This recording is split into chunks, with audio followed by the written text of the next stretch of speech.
Programang ito ay rated SPG. Striktong patnubay at gabay ng magulang ang kailangan. Maaaring may masiselang tema, lengguwahe, karahasan, sexual, horror o droga na hindi angkop sa mga bata. Naginom nga itong si Dr. Carlos Benitez at ito ay nagdulot ng kanyang pagkabugbog. Hindi nga inaasahan ay nabugbog nga ito doon sa isang restaurant kung saan doon siya nakita ni Dr. Lindon. Pinuntahan siya nila ni Harry at nakita siya nakahalandusay doon sa hagdan.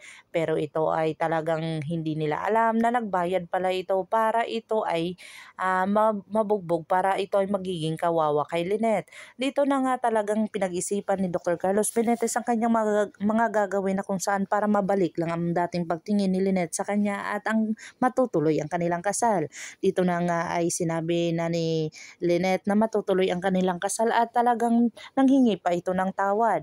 Hindi talaga naniniwala si Annalyn sa mga ginagawa ni Dr. Carlos Benitez kahit anong bugbog ang mangyari sa kanya.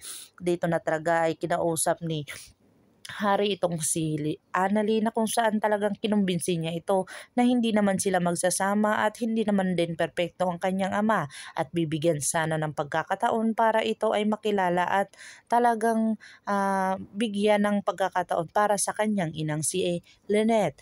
Pero hindi talaga ito pumasok sa isipan ni Annalyn na papayagan niyang maikasal ang kanyang ina dahil talagang malaki ang kanyang positive way na talagang ganun ang ugali ni Dr. Carlos Benitez.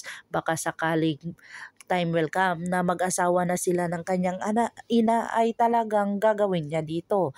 Kumain si Moira at ang kanyang kaibigan sa isang restaurant pero hindi nila inasa nakita ng kanyang kaibigan itong si Lynette at saka si Joshua papunta doon.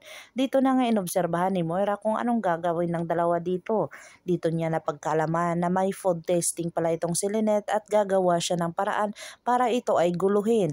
Dito na nga ay napaisip si Moira na lagyan ng malansa ang kanilang kinakain.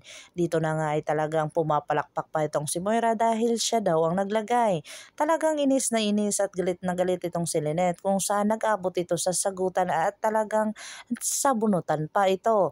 Dito na nga ay talagang naabutan sila ni Dr. Carlos Benitez na sinasabunutan niya si Lynette na kung saan talagang nasakal din ito ni Dr. Carlos Benitez itong si Moira. Dito na nagulat si Lynette sa kanyang mga nakikita dito kay Dr. Carlos Benitez na magagawa niyang sakalin itong si Moira na kung saan hindi ito makakalabas at talagang sakal na ito. Ito ay talagang palaisipan kay Lynette kung talagang maniniwala siya talaga sa kanyang anak o talagang hindi na. Nabilog na talaga ang utak ni Lynette ni Dr. Carlos Benitez. Maniniwala na kaya dito si Lynette sa kanyang anak, sa kanyang mga nakikita? O matutuloy pa rin itong kasal ni Lynette at saka ni Dr. Carlos Benitez? Abangan natin ang mga susunod pa na episode na ito, ang abot kamay na pangarap. If you like my story, please like, share, and subscribe para ma-update po kayo sa mga susunod pa. Yun lamang po at maraming salamat.